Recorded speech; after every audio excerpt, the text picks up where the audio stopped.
पाकिस्तान को दुनिया के नक्शे पे रहना है या फिर किताबों में दफन हो जाना है। भारतीय आर्मी चीफ के इस बयान पर पाकिस्तानी पत्रकार परेशान हैं और कह रहे हैं कि भाई साहब ये क्या बोल दिया। ये वीडियो देखिए, उसके बाद बात करते हैं। अगर पाकिस्तान में किसी गवर्नमेंट से, फौजी से या इवन आपसे भी अगर कोई कहे कि जी अगर भारत ने या किसी ने भी पाकिस्तान पे अटैक किया तो आप क्या करेंगे, आप क्या जवाब देंगे? आप यही कहेंगे ना कि भाई हम मुंह तोड़ जवाब देंगे, हम ऐसा कर देंगे वैसा कर देंगे, या आप कहेंगे नहीं हम बैठे रहेंगे मटर छीलते रहेंगे? सवाल ये नहीं है। दरअसल आप जिस दिन आप मटर छीलती हैं ना, आप ये मिसाल जरूर देती हैं। मैं ये कह रहा हूँ कि लगता है आपने कल छीले हैं जो, ये आज अभी भी छील के हटी हैं आप, जो मटर छीलने वाली जो मिसाल ये आपने साइड पे रखी होती है मटर छीलने वाली। पिछले साल जंग हुई, पाकिस्तान ने 6 घंटों में सारा साफ बराबर कर दिया, अमेरिका के पास भागे सीज फायर कराओ, जैश उसका मार्को रूबियो को फोन आ गया साकडार को, जे वांट सीज फायर। पाकिस्तान ने कहा okay done, cease fire done. एक बार एक तरफ आरएसएस चीफ कह रहा है बात करनी चाहिए, पीपल टू पीपल कांटेक्ट होने चाहिए। उपेंद्र द्विवेदी साहब फॉर्मर आर्मी चीफ कह रहे हैं ये पॉलिटिक्स और चीज है, ये सियासतदान दिल्ली में बैठे होते हैं, ये और बातें करते हैं, अवाम को नीचे चीजें करनी चाहिए। जो रिटायर होने वाला आर्मी चीफ है वो कह रहा है गैंज कर देंगे, वो कर देंगे। तो ये आपको नहीं लगता कि इंडिया कंफ्यूज है? आरएसएस जो है it's a think tank of the BJP ना, मतलब वहीं से निकलते हैं बीजेपी के लोग, लार्जली बड़ी तादाद के अंदर जो होते हैं उनका एक है। आपको नहीं लगता कंफ्यूज है इंडिया? कैसे देखती हैं? या कि कई लोगों का ये भी कहना है कि जन साहब जो है वो अपनी नई नौकरी, नेक्स्ट नौकरी की तैयारी कर रहे थे, जरा अच्छी अच्छी स्टेटमेंट्स दे के, ताकि बीजेपी को खुश किया जाए। अच्छा सर, क्या भारत में भी रिटायर्ड फौजियों को सिविल सर्विस में लगाया जाता है? होता होगा सर थोड़ा बहुत, हमारे यहाँ कुछ थोड़ा सा ज्यादा है, इनके यहाँ शायद ज्यादा होता होगा, हमारे यहाँ आपने सुना नहीं है? कम होता होगा, हमारे यहाँ शायद ज्यादा है। डॉक्टर साहब आपने देखा नहीं, वो जो है क्या नाम है, वो लगा देते हैं ना चीफ ऑफ क्या लगाते हैं? हाँ सर, कुछ पोस्ट हैं उनके यहाँ जो दी जाती हैं, बिल्कुल।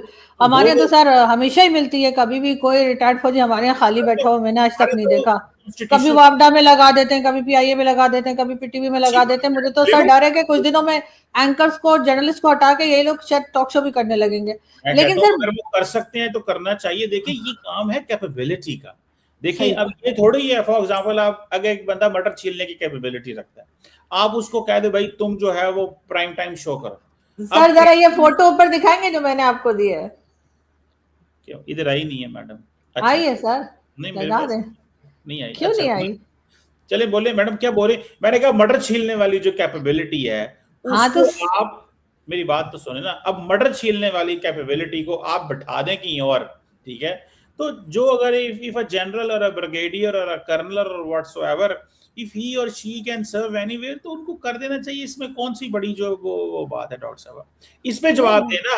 आरएसएस कह रही है टॉक्स करें, जनरल साहब कह रहे हैं हिस्ट्री का हिस्सा बन जाएंगे। ये क्या है? मतलब मिक्स सिग्नल क्या है? कंफ्यूज है सर। आरएसएस कह रही है कि सर, वैसे ये फोटो आपके पास आ गई होगी, ये आप दिखाना नहीं चाह रहे, लेकिन खैर सर आरएसएस कह रही है कि डायलॉग होना चाहिए। आरएसएस के भी तमाम लोग नहीं कह रहे, लेकिन जिन किसी एक साहब है उन्होंने कहा है कि जी डायलॉग होना चाहिए पाकिस्तान के साथ। और दूसरी तरफ इनके जो आर्मी चीफ है उनसे मीडिया में से किसी ने पूछा था कि अगर कोई दोबारा से टेरर अटैक होता है तो क्या किया जाएगा, तो उस पर उन्होंने ये रिप्लाई किया था कि पाकिस्तान को डिसाइड करना है कि उन्होंने रहना है कि नहीं रहना है, इस तरह का जो बात भी उन्होंने की।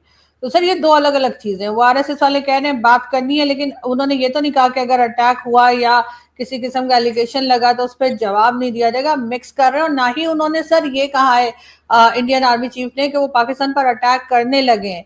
जैसे मैंने आपसे कहा कि अगर कोई पाकिस्तान में किसी से पूछेगा कि भाई अगर अफगानिस्तान ने या भारत ने या दुनिया के किसी हिस्से से अगर आप पर अटैक हुआ तो आप क्या कहेंगे, तो आप भी तो यही कहेंगे ना कि फिर हम भी जवाबी कार्रवाई करेंगे, हम भी उनकी इंसेट बजा देंगे। उन्होंने ये बात नहीं की हमला होगा तो क्या करेंगे, उन्होंने कहा ज्योग्राफी का हिस्सा रहना है या हिस्ट्री का रहना है। तो सर ये उसी बात के ऊपर है ना कि अगर दोबारा से कोई टेरर अटैक हुआ और पाकिस्तान का नाम आया तो उसके ऊपर उन्होंने कहा ज्योग्राफी का हिस्सा रहना है या नहीं रहना है। There is a difference। और आप लोग ने सर सबसे पहले घबराना नहीं है सर, वो ऐसी बातें करते हैं, आप लोग घबरा जाते हैं सबके सब, यहाँ से लेकर सर जीएचक्यू तक सर कल से स्टेटमेंट पे स्टेटमेंट चल रही है। सर घबराएं मत, वो सिर्फ एक स्टेटमेंट है, वो कुछ नहीं कर रहा। सुने, जब मैडम जिस मुल्क में आप रहती हैं ना, जब उस पे हमला हुआ था तो उसने जवाब दिया था और दुनिया ने देखा था। जब पहले दिन जवाब हुआ था तो 8 जहाज गिराए थे, 8। और जब दूसरे दिन हुआ था तो ऐसी बम्बार्डमेंट की थी, आपने वो देखी थी, और फिर उसके घंटों घंटों सीज फायर हुआ था। तो छोड़े इन चीजों को, और फिर ऐसा सीज फायर हुआ था डॉक्टर साहब कि इंडियन फॉरेन सेक्रेटरी का एक्स अकाउंट आज भी बंद है, ऐसा सीज फायर हुआ था। और ऑपरेशन सिंदूर जिसका वो कह रहे थे जारी है, जारी है, 1 साल हो गया जारी है, सिर्फ अवाम से आंखें चुराने के लिए कि उसको बंद नहीं करना। पहले वो मतलब आप उनकी कंफ्यूजन का अंदाजा लगा लें, चल रहा है, चल रहा है, क्या चल रहा है कोई पता नहीं, कहाँ चल रहा है, सिर्फ चल रहा है। तो मैडम आपको बहुत अच्छे से पता है पाकिस्तान की कैपेबिलिटीज का, बहुत आप जारी बात है पसंद। नहीं सर, मैं बहुत इम्प्रेस हूँ सर, मैं कह रही हूँ बिल्कुल। लेकिन सर मैं यही कह रही हूँ ना कि जो अफगानिस्तान की तरफ टेंशन है, अफगानिस्तान में सर हमें ऐसी कार्रवाई करनी चाहिए कि भारत के जो आर्मी के लोग हैं सर वो थर थर कांपे, और गवर्नमेंट के सर उनकी हिम्मत ही ना इस तरह के स्टेटमेंट हमारे बारे में देने की, क्योंकि उन्होंने अफगानिस्तान में देखा होगा सर कि हमने कैसे अफगानिस्तान को शटअप कॉल दी है, और कैसे हमने वहां से जो अटैक टीटीपी के चल रहे हैं हम उसके ऊपर हम किस तरह से उनके साथ हम जवाबी कार्रवाई कर रहे हैं। तो सर जो हमारा रिस्पांस देखेंगे वो उधर अफगानिस्तान में, तो सर उनको रातों की नींद उड़ जाएंगी। मैंने अभी भी सुना है कि मोदी जी रात को जो है वो कहां करके उड़ जाते हैं और कहते हैं कि अरे अफगानिस्तान में पता नहीं पाकिस्तान क्या करे, कहीं हमारे ऊपर भी इसी किस्म की कार्रवाई ना कर दे। तो सर हमें करना ये है कि हमने सब कुछ अफगानिस्तान में इतनी ज्यादा अमन ले आना है, अफगानिस्तान में इतने अटैक करने चाहिए जितने अफगानिस्तान वाले कर, उससे डबल के सर वो एकदम चुप हो जाए और उनको देखकर भारत वाले जो है ना सर ये स्टेटमेंट देना भी बंद कर दें, घबरा जाए सर ये एकदम, मुझे तो ऐसा लगता है। जवाब दें, एक सवाल के जवाब दें। अमेरिका का इतना $1 ट्रिलियन का डिफेंस बजट, 28-29 मुल्क अफगानिस्तान आके बैठ के नई मामलात मैनेज कर सके वहां पे, ठीक है। आज पाकिस्तान जो है जिसने 5 साल इंतजार किया, आप क्योंकि आप कह रही है ना कि आप अफगानिस्तान को डील नहीं कर रहे, आपकी कैपेसिटी नहीं है, व्हाटएवर जो भी आपका मौका। मैं तो कहा ही नहीं सर, मैं तो कह रही हूँ ऐसा करें। मैंने नहीं सुने वो बेसिकली देखें, एक होता है आप तंजन कह रही है ना, देखें आपका शुरू से ये होता है कि आप तंज करती हैं पाकिस्तानी स्टेट की कैपेबिलिटी के ऊपर, ठीक है, okay, which you have a right, हर एक को करना चाहिए जो भी वो करना चाहता है। अगर फॉर एग्जांपल जो कुछ अफगानिस्तान के अंदर हुआ है या जो वो कर रहे हैं आजकल, ठीक है, जारी बात है पाकिस्तान एक चीज बड़ी क्लियरली कह रहा है कि conventional military capability India Pakistan से नहीं लड़ता। अब उनको पड़ता है लड़ेंगे तो नुकसान होगा, तो तरीकाकार क्या है, सस्ती जंग करो, नॉन स्टेट एक्टर को फंडिंग करो, इधर पैसा दो उधर पैसा दो। पाकिस्तान ने 5 साल इंतजार किया, तालिबान को ये कहते कहते रहे कि भाई आओ डायलॉग करो, सऊदी अरब को लाए, कतर को लाए, यूएई को लाए, चाइना को ले आए, ईरान को ले आए, उन्होंने कहा एक ही दुनिया में खुदा है, टीटीपी का साथ नहीं छोड़ेंगे और इन दहशतगर्दों ग्रुपों को नहीं, जिसको बारे में पूरी दुनिया कहती है कि वहां दहशतगर्द ग्रुप है, हर मुल्क कहता है। पाकिस्तान ने हमला किया अफगानिस्तान पे और बड़ा शानदार हमला किया, जानदार हमला किया और बड़ा एक वो रहा। अभी भी ऑपरेशन चल रहा है, लेकिन एक मुझे लग रहा है एक डेलिब्रेट पॉज है, लेकिन वो कह रहे हैं कि गजब लिल हक चल रहा है।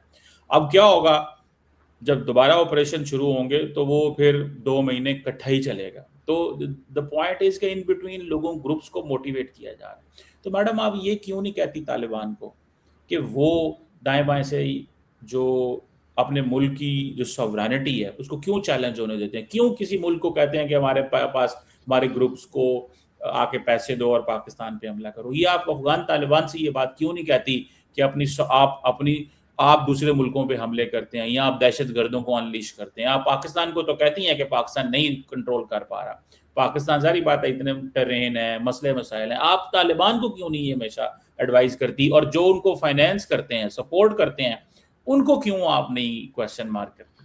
सर जो अगर आप कह रहे हैं कि भारत उन्हें फाइनेंस करता है, भारत उन्हें सपोर्ट करता है, तो सर आप FATF में डलवा दीजिए, इंटरनेशनल कोर्ट्स ऑफ जस्टिस में ले जाइए, वहां पर आप सबूत दीजिए कि भारत ये सब कुछ कर रहा है, जो कि हमारा राइट है सर, हम क्या बिगाड़ लेंगे। लेकिन अगर वहां पर हम भारत को एक्सपोज कर देंगे तो बड़ा अच्छा और लोगों को लगेगा कि ये टेरर में। लेकिन सर अभी तो लोग हमें कहते हैं, अभी तो FATF में 4 कर आए हैं, हम थे जिसमें से निकलने की हमने पूरी कोशिश की, और जहां तक अफगान तो सर हर चीज जो है ना जबरदस्ती और से हल नहीं होती।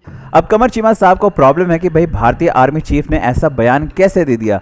हालांकि आरजू काज़मी ने समझाने की बहुत कोशिश की कि भाई अगर आप ऐसे बयानबाजी करोगे तो कहीं ना कहीं रिएक्शन तो आएगा ही आएगा। वही चीज़ आर्मी चीफ ने कही है कि भाई अगर आप ढंग से रहते हैं अपने पड़ोसियों के साथ में तब तो ठीक है, अगर नहीं रहते हैं तो फिर आपको दफन कर दिया जाएगा, आप किताबों में नजर आएंगे, ग्लोब से आपका वजूद मिटा दिया जाएगा। वहीं पर ये बात करते हैं भाई साहब कि ऑपरेशन सिंदूर के दौरान भारत ने अमेरिका को फ़ोन किया कि भाई साहब आप ना ये सीज़ फायर करवाओ क्योंकि पाकिस्तानी हमको बहुत मार रहे हैं। अभी हाल में ही ट्रंप ने बयान दिया है कि आसिम मुनीर और शहबाज शरीफ ने उनसे कहा कि भाई सीज़ फायर कर दो, भारत से बातचीत करो वरना हम बर्बाद हो जाएंगे, कहीं के नहीं रहेंगे। ये बयान पहले आप सुनिए, डोनाल्ड ट्रंप ने खुद कहा है और पाकिस्तानी पत्रकार खुद कह रहे हैं कि देख लो भाई तुम्हारी औकात ये है। वहीं पर चीमा साहब एक और इल्ज़ाम लगा रहे हैं कि भारत जो है वो बलूचिस्तान में अपनी पैठ मजबूत कर रहा है। भारत बलोचों को सपोर्ट करता है, बलोच फ्रीडम फाइटर्स को सपोर्ट करता है, वरना बलूचिस्तान वाले तो कुछ कर नहीं सकते। आप बलूचिस्तान में लगातार जो आतंक बो रहे हैं उससे जो बलूच भाई हैं वो तंग आ चुके हैं, उन्होंने हथियार उठाना सीख लिया है। और बहुत सारे आपके जो पाकिस्तानी फ़ौज में बंदे हैं वो बलोच हैं। उन्होंने कहा कि आप एक तरफ हमें रखते हो और हमसे ही हमारे ही भाइयों पर अटैक करवाते हो, तो बंदे तो बगावत करेंगे ना। और वही बंदे जाकर बलोचों को ट्रेनिंग देते हैं कि तुमको पाकिस्तानी सैनिकों से कैसे लड़ना है, पाकिस्तानी सैनिकों की जो पतलूनें हैं कैसे उतारनी है। और आपको लगता है कि अगर इनके पीछे भारत है तो आप सबूत लाओ। आप बात बात पे यूएन में जाते हो तो जाओ यूएन में और बताओ उनको कि भारत तुम्हारे साथ क्या कर रहा है। रही बात अफ़गानिस्तान की, तो अफ़गानिस्तान में भारत ने अपनी इन्वेस्टमेंट कर रखी है और उसको बचाए रखना भारत का दायित्व भी है, कर्तव्य भी है। भाई अगर कोई चीज़ बेकार जा रही है तो आप उसको बनाने की कोशिश करोगे या लाइक उसको पड़े रहने दो कि हाँ बेकार हो रही है होने दो। तो भारत ने पहले अफ़गानिस्तान में बहुत सारी इन्वेस्टमेंट की हैं और इसीलिए वहाँ की जो गवर्नमेंट है, चाहे वो तालिबान ही क्यों ना हो, उससे बातचीत जारी रख रही है ताकि जो बुनियादी सुविधाएं हैं कम से कम अफ़गानिस्तानियों को वो मिलती रहें। आप लोग क्या कहते हैं कमेंट करके बताएं। चैनल पर नए हैं तो चैनल को सब्सक्राइब करें, इस वीडियो को लाइक करें और शेयर करें। जय हिंद, जय भारत।